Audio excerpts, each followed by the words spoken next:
कई जन्मों से बुला रही हूँ, कोई तो रिश्ता जरूर होगा, नजरों से नजरें।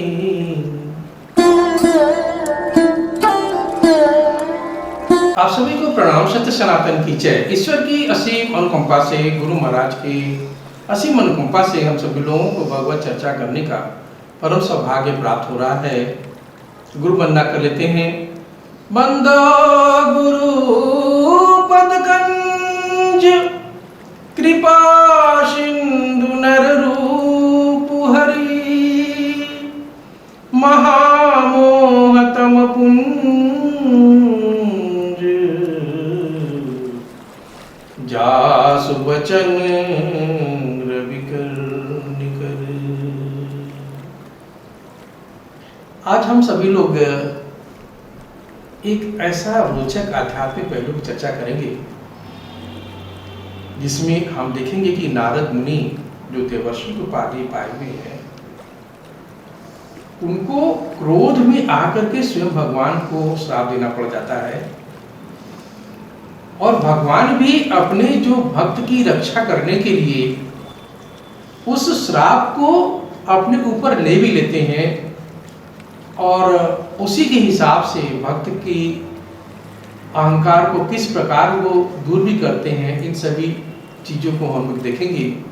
आइए एक रोचक प्रसंग बाल कांड में श्री रामचरितमानस का आज हम लोग उल्लेख करते हैं। एक बार की कथा है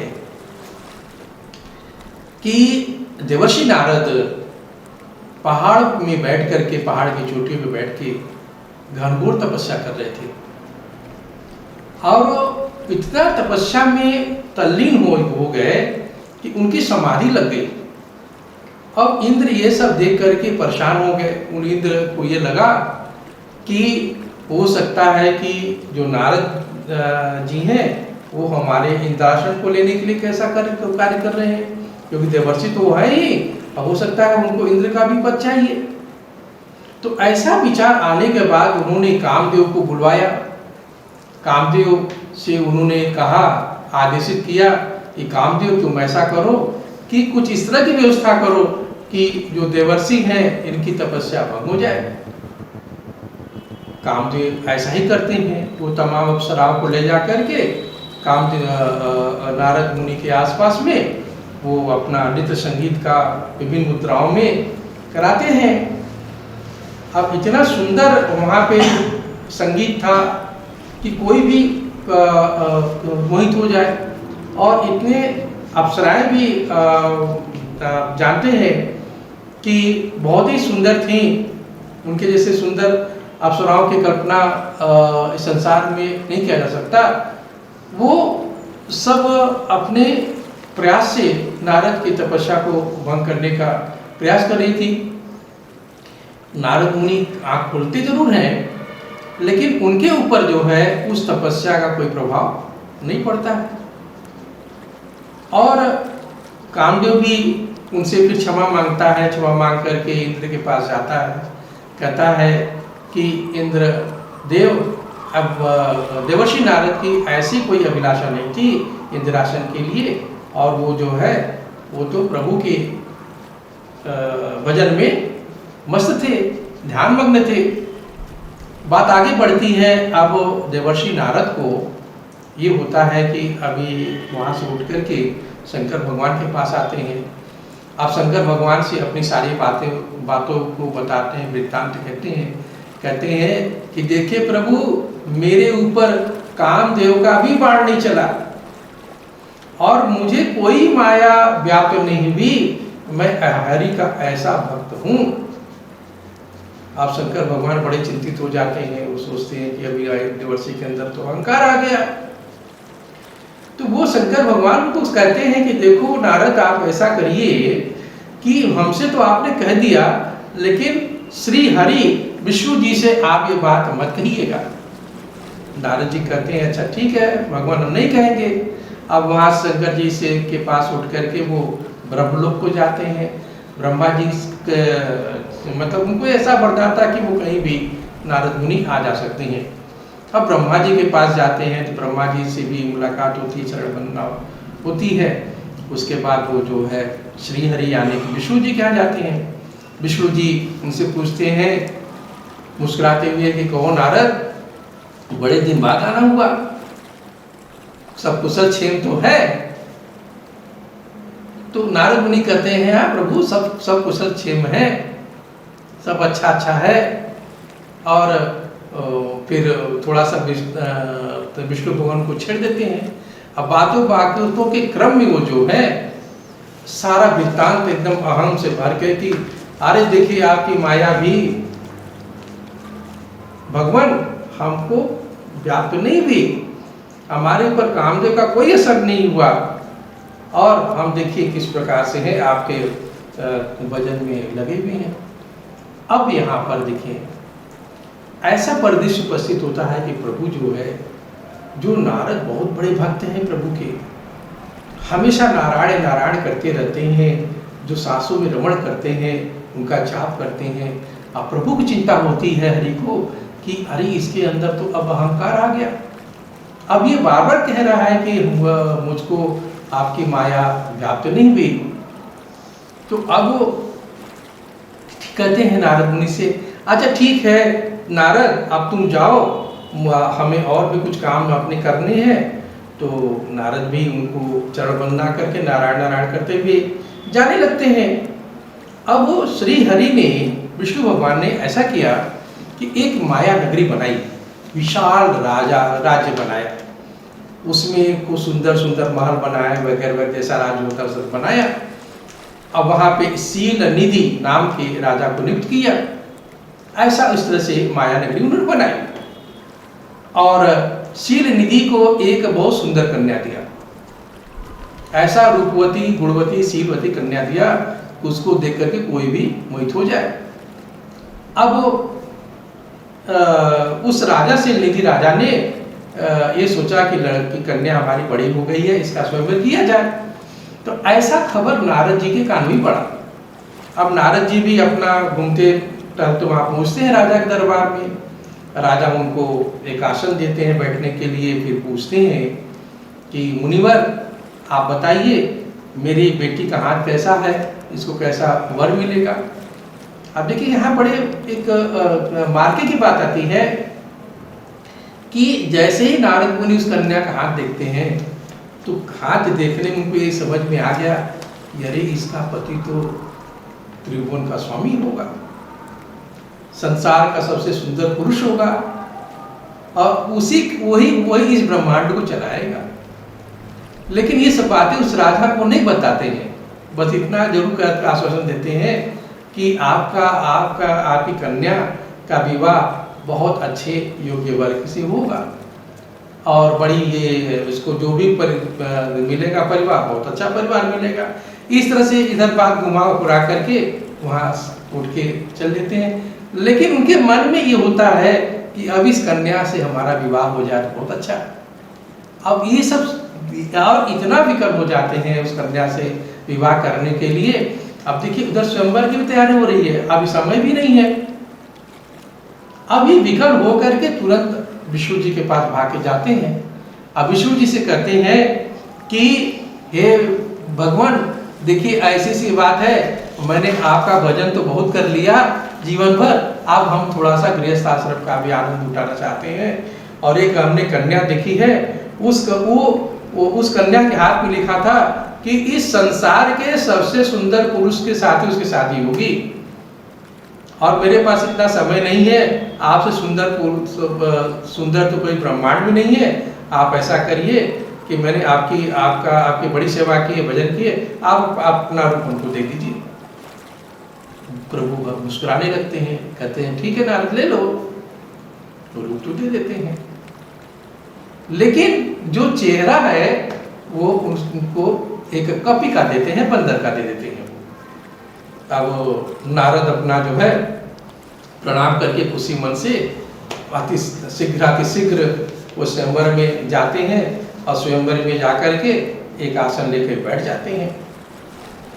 अब वहां देखें, वहां पहले से ही उस परिदृश्य में शंकर भगवान के 2 गण ब्राह्मण का वेश बना के बैठे हुए हैं और कई देशों के राजा भी अपने अपने वहां सिंहासन बैठे हैं, राजकुमार बैठे हुए हैं कि ठीक है हमको वरमाला वो जो कन्या पहनाएगी वर्ण करके लेके जाएंगे इसको।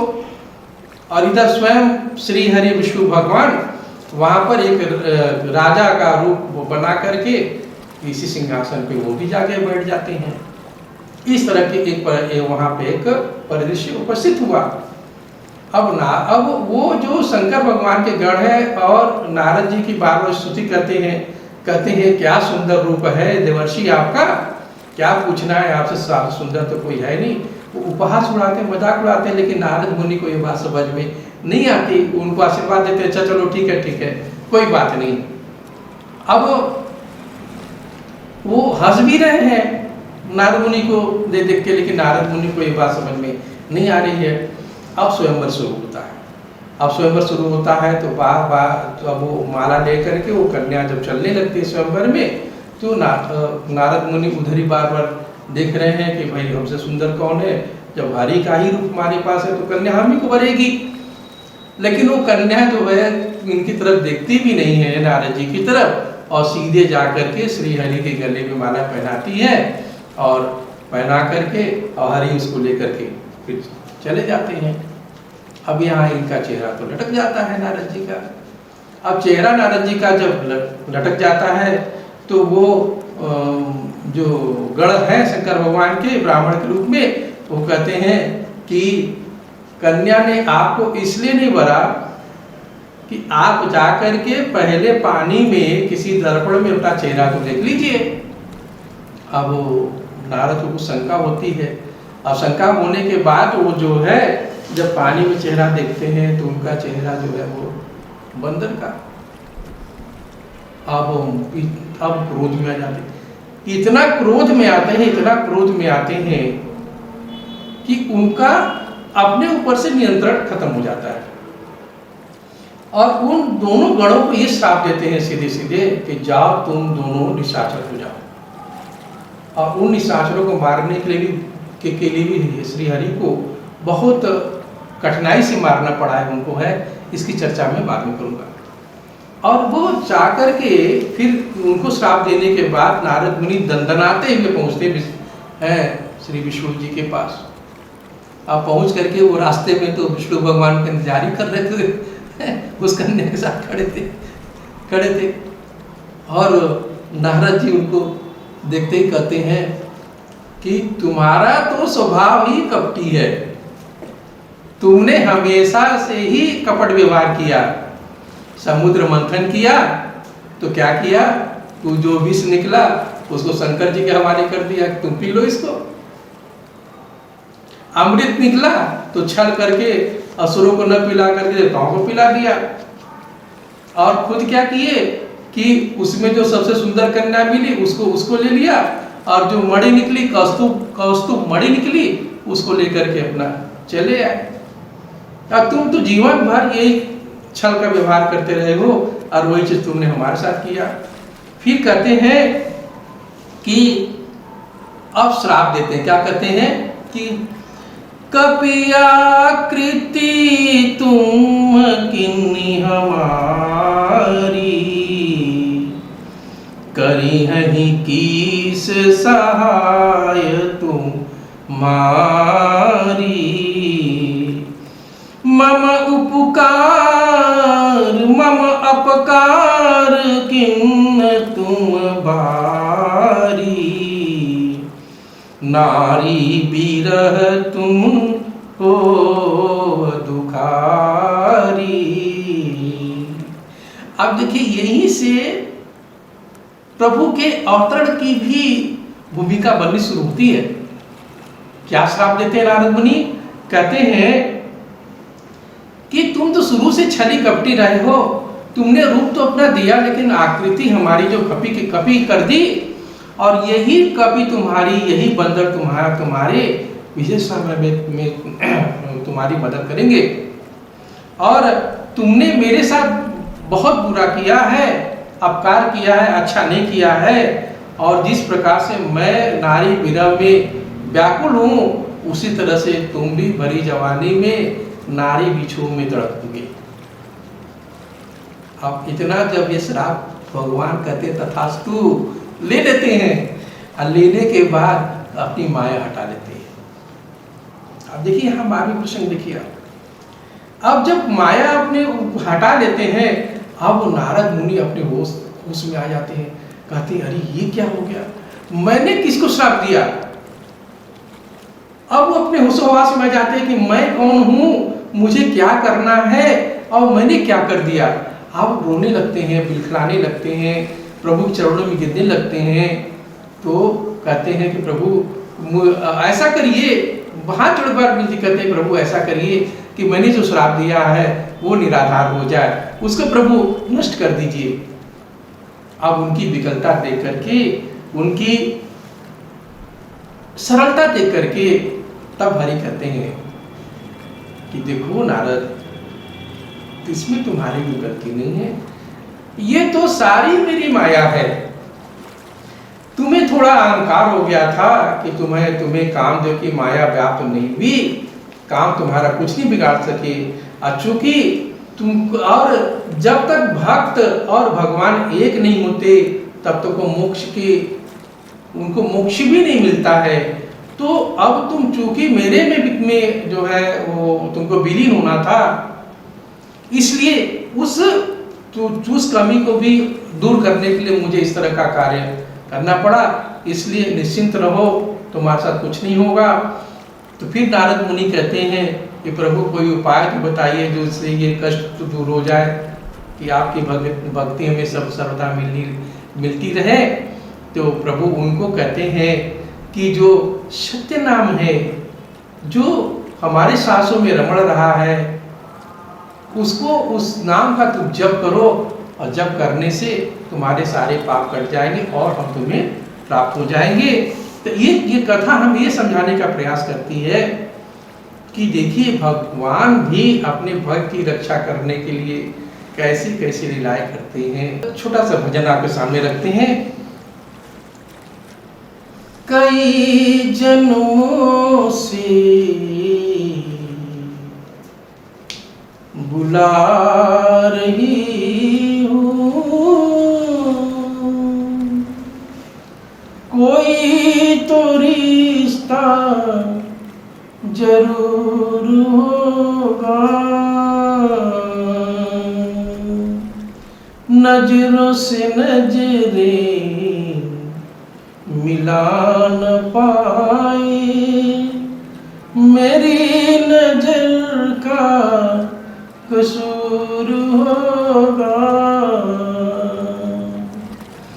तुम्ही तो मेरी आत्मा हो, तुम्ही तो मेरे परमात्मा हो,